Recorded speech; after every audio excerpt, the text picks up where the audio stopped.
పింఛన్లకు అర్హులైన ఏ ఒక్కరికి అన్యాయం జరగబోదని ముఖ్యమంత్రి చంద్రబాబు స్పష్టం చేశారు. పింఛన్లు తెచ్చింది పెంచింది కూటమి ప్రభుత్వమేనని, మాట్లాడటానికి అర్హత లేని పార్టీ తమను విమర్శిస్తోందని ఆగ్రహం వ్యక్తం చేశారు.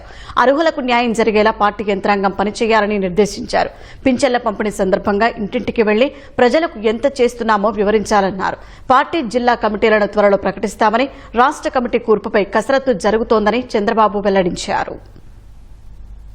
మంత్రులు, ప్రజా ప్రతినిధులు, పార్టీ ముఖ్య నేతలతో ముఖ్యమంత్రి, టీడీపీ అధినేత చంద్రబాబు టెలికాన్ఫరెన్స్ నిర్వహించారు.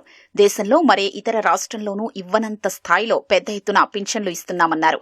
సామాజిక భద్రత, వృద్ధాప్య పింఛన్లను 4,000 రూపాయల వరకు తెచ్చామని, ఈ మొత్తంలో తెలుగుదేశం ప్రభుత్వాలు 2,875 రూపాయలు పెంచాయని చెప్పారు. దివ్యాంగుల పింఛన్లను 6,000 చేశామని, డయాలసిస్ బాధితులకు 10,000కు పెంచామని, మంచానికే పరిమితమైన వారికి 15,000 చేశామని గుర్తు చేశారు.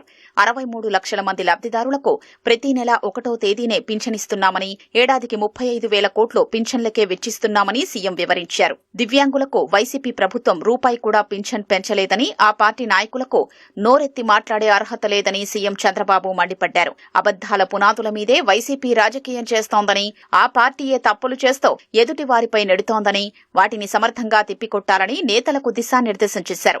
గత ప్రభుత్వం చాలా మంది అనర్హులకు పింఛన్లు ఇచ్చిందని, ఏ ఒక్క అర్హుడికి నష్టం కలగకూడదనే, ఎక్కడైనా లోపాలు ఉన్నా అధికార యంత్రాంగం పొరపాట్లు చేసినా గుర్తించి సరిదిద్దే బాధ్యతను యంత్రాంగమే తీసుకోవాలని స్పష్టం చేశారు. సీఎంగా ప్రభుత్వ విధానాల్ని అమలు చేస్తానని, ఏవైనా తేడాలు ఉంటే అధినేతగా పార్టీ యంత్రాంగం ఇచ్చే ఫీడ్బ్యాక్ తీసుకుంటారని చంద్రబాబు తెలిపారు. తాత్కాలిక సర్టిఫికెట్లు ఉన్నవారికి నోటీసులతో సంబంధం లేకుండా ప్రతి ఒక్కరికి పింఛనివ్వాలని ఆదేశించామన్నారు.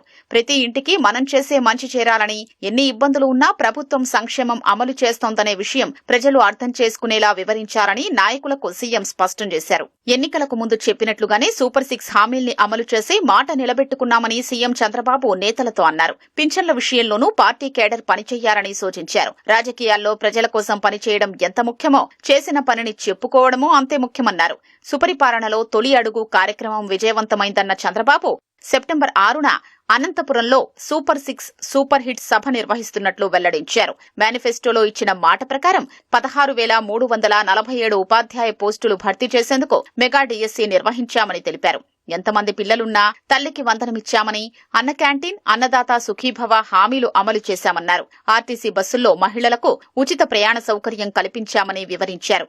చేనేతలకు ఉచిత విద్యుత్, మత్స్యకారుల సేవలో భాగంగా వేట విరామ సమయంలో 20,000, నాయి బ్రాహ్మణులకు 25,000కు వేతనాల పెంపు, 40,000కు పైగా సెలూన్లకు 200 యూనిట్ల ఉచిత విద్యుత్ అందిస్తున్నట్టు సీఎం చెప్పారు. సన్నబియ్యంతో విద్యార్థులకు మధ్యాహ్న భోజనం, రోడ్లపై గుంతలు పూడ్చడం, రైతులకు 90% సబ్సిడీతో డ్రిప్ ఇస్తున్నామని, వీటన్నింటినీ ప్రజల్లోకి వెళ్లి వివరించాలని దిశానిర్దేశం చేశారు. ప్రజల సమస్యల పరిష్కారానికి నేతలు చొరవ తీసుకోవాలని, వారి దృష్టికి ఏ సమస్య వచ్చినా వెంటనే పరిష్కరించేలా చర్యలు తీసుకోవాలని స్పష్టం చేశారు. కార్యకర్తలు, నేతలు గట్టిగా పనిచేసి పులివెందుల, ఒంటిమిట్ట జెడ్పీటీసీ ఉప ఎన్నికల్లో పార్టీ అభ్యర్థుల్ని గెలిపించారని చంద్రబాబు ప్రశంసించారు.